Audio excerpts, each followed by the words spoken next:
Most certainly I didn't expect to end up by being a professor of music and an expert on Highlife or anything like this.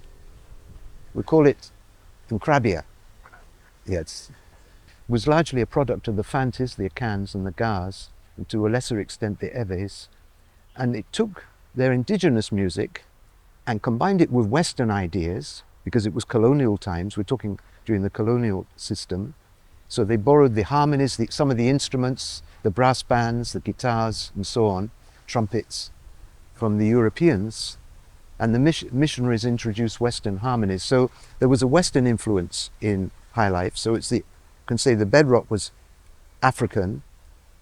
In Ghana, particularly the Fantis, the Akans and the Gars, and then the Western elements coming outside, being fused with it. It's a fusion music, but then also very important in the birth of Highlife was the influence of the Black Americans and Black West Indians. And right from the very beginning, there was a Western influence in Ghana coming into an early form of Highlife.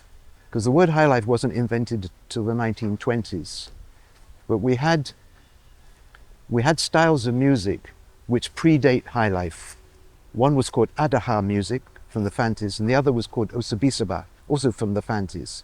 And the Adaha music in particular, that's the brass band variety of Highlife, was influenced by West Indian soldiers who brought Afro-Caribbean music. And later on, Highlife itself was influenced by jazz.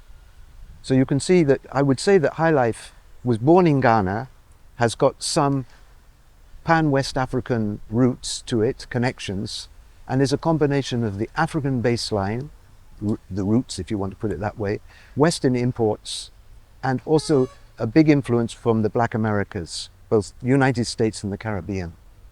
That's why we call Highlife a fusion music.